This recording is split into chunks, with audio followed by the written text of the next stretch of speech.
YCP నేతల అరెస్టుల పర్వంలో ఇప్పుడు ఎమ్మెల్సీ దువ్వాడ సీను వంతు వచ్చింది. ఇప్పటికే వంశీ, పోసానిని అరెస్ట్ చేసిన పోలీసులు ఈ అరెస్టుల పర్వంలో స్పీడ్ పెంచేశారు. వంశీ, పోసాని కృష్ణమురళీల తర్వాత అరదండాల లిస్టులో చాలామంది పేర్లే వినిపిస్తున్నాయి. ఆ లిస్టులో ఇప్పుడు దువ్వాడ శ్రీనివాస్ పేరు ముందు వరుసలో కనిపిస్తోంది. పవన్ కళ్యాణ్పై అనుచిత వ్యాఖ్యలు చేసిన దువ్వాడపై ఆంధ్రప్రదేశ్ వ్యాప్తంగా కేసులు నమోదవుతున్నాయి. దీంతో ఆయన కోసం పోలీసులు హైదరాబాద్తో సహా అన్ని చోట్ల వేటను కొనసాగిస్తున్నారట. డీటెయిల్స్ ఈ స్టోరీలో.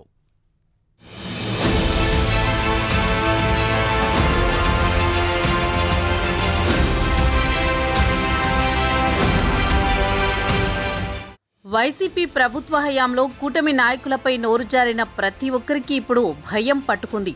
ఎక్కడ తమ వంతు వస్తుందో, ఎప్పుడు అరెస్టు చేస్తారో అని వణికిపోతున్నారు. ఇప్పటికే పోసాని కృష్ణమురళిని పోలీసులు అరెస్టు చేశారు. చంద్రబాబు, పవన్ కళ్యాణ్, లోకేష్లపై గత ప్రభుత్వ పాలనలో ఇష్టానుసారంగా కొంతమంది రెచ్చిపోయారు. కూటమి ప్రభుత్వం అధికారంలోకి వచ్చిన వెంటనే పాలనపై దృష్టి పెట్టడంతో తమపై ఫోకస్ పెట్టడం లేదని, తమకేం కాదులే అని సదరు విమర్శలు చేసిన నాయకులు లైట్ తీసుకున్నారు.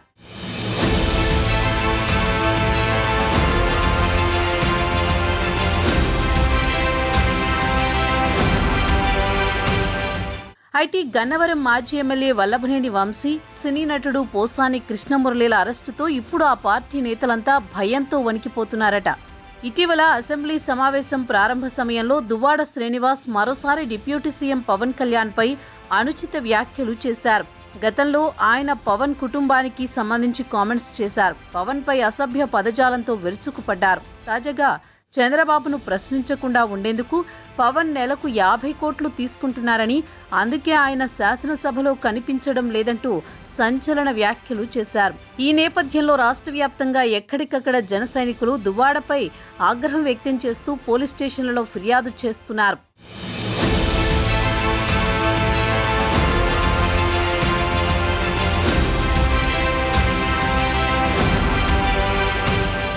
రాష్ట్రం ఆ మూల నుంచి ఈ మూల వరకు వరుసగా దువ్వాడ శ్రీనివాస్పై పోలీసులకు కంప్లైంట్లు చేస్తున్నారు. వైసీపీ ఎమ్మెల్సీ దువ్వాడ శ్రీనివాస్ కోసం పోలీసులు వేట మొదలు పెట్టారంటున్నారు. ప్రభుత్వం నుంచి గ్రీన్ సిగ్నల్ వచ్చిన వెంటనే దువ్వాడను అరెస్ట్ చేసే అవకాశం ఉందని అంటున్నారు. ఆ క్రమంలో ఆయనను ఎప్పుడైనా అరెస్ట్ చేసే అవకాశం కనిపిస్తోంది. వైసీపీ నేతలు వల్లభనేని వంశీ, పోసాని కృష్ణమురళి తరహాలోనే ఎమ్మెల్సీ దువ్వాడ శ్రీనివాస్ను అరెస్ట్ చేసే అవకాశం ఉందని ప్రచారం జరుగుతోంది.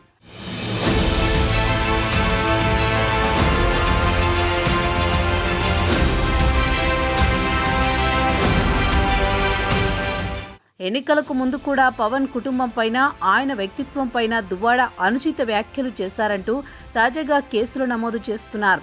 ఇక కూటమి ప్రభుత్వం అధికారంలోకి రాగానే శ్రీకాకుళం జిల్లాలోనూ కొన్ని కేసులు నమోదయ్యాయి. తాజాగా అసెంబ్లీ దగ్గర చేసిన వ్యాఖ్యలతో గోదావరి జిల్లాలతో పాటు కృష్ణా జిల్లాలోనూ దువ్వాడపై ఫిర్యాదులు వెల్లువెత్తాయి. ఏదేమైనా అతి త్వరలోనే దువ్వాడ జైలు పాలు కావడం ఖాయమంటున్నారు.